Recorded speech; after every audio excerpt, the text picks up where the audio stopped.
Hello, guys. Once again, welcome to my channel.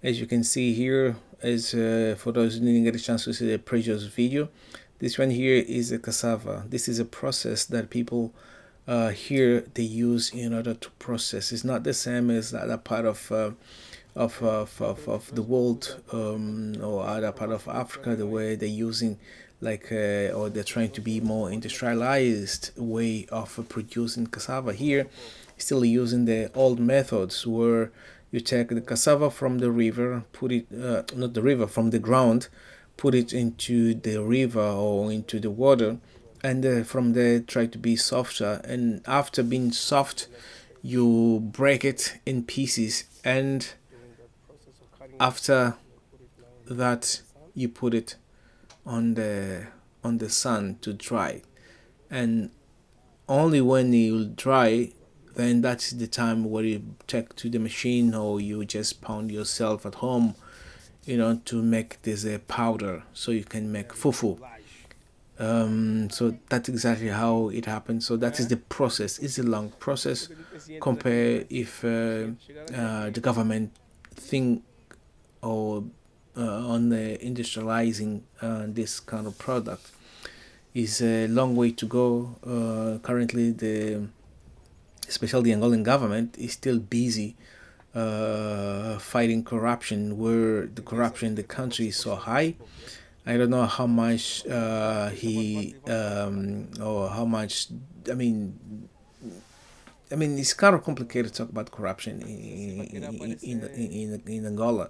It's really complicated because we may say 90% of the politicians in the country that are all corrupted, and then and not just the politician, even the population generally, because they to have any kind of service you have to bribe, or you have to do something which is really really bad. But anyway, that is a business. That is a story for another day.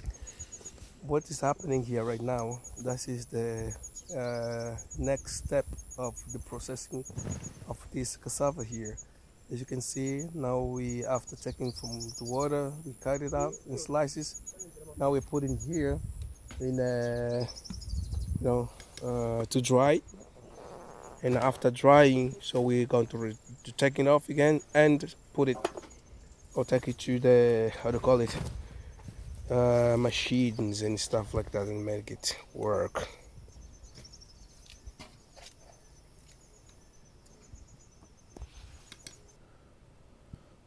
Yeah, that is my young.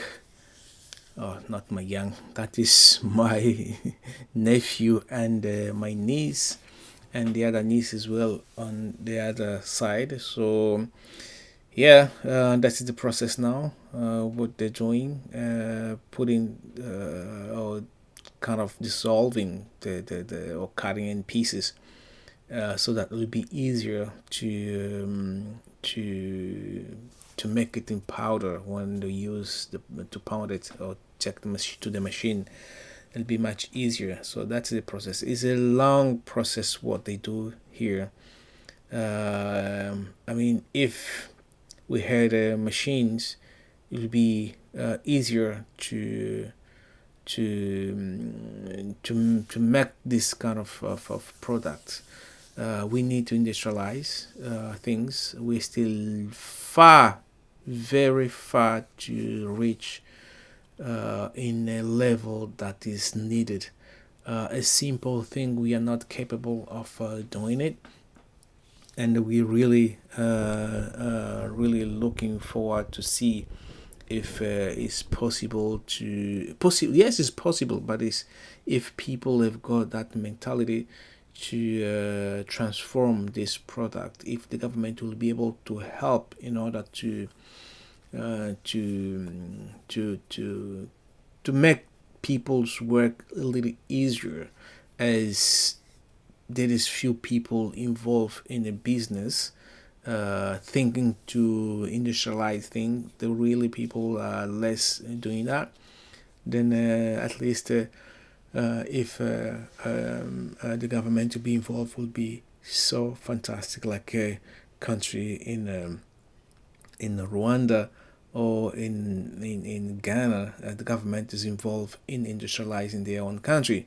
But some other country, Angola is one of them, where thinking always for donors to come to help, which is the way the country is at the moment, it will be very difficult for the owners to come and donate. Well, yeah, that was a part of the work we did here. Now I will show you after we did that work. We went along looking for fruits into the bush.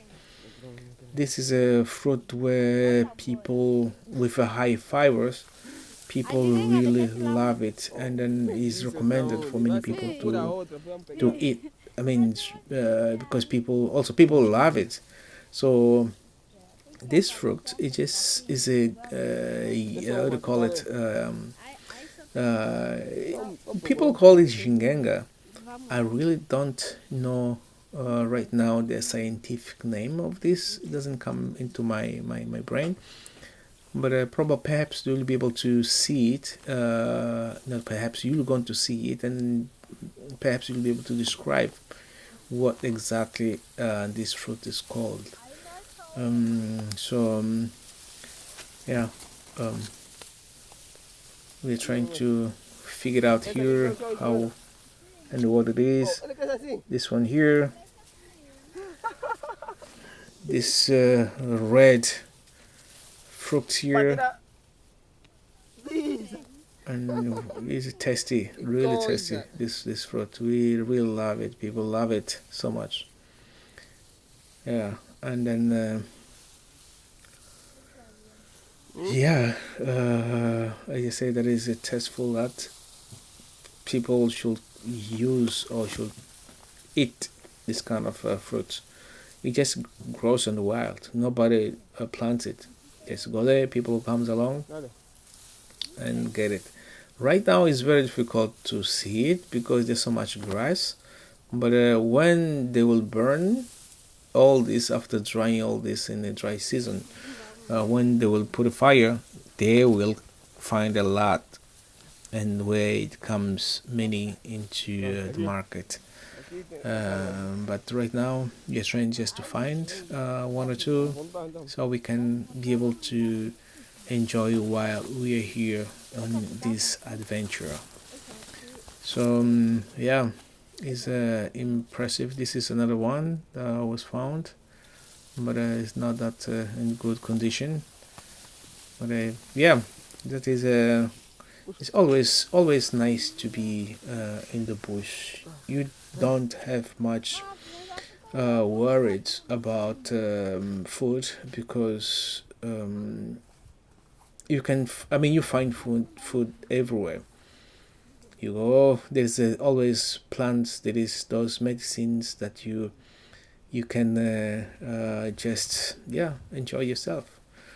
So because of some of these plants that people eat, they use it as medicine as well, or these fruits as well. So it's really impressive, and people really love it on this kind of things. So yeah, um, we're here now to um, yeah to what I say to look for this fruits here, which is which is really nice, you know. As you can see here, that's exactly how it look like, this fruit, so that's exactly what it is, and that's exactly what it was, you know. That's the fruit.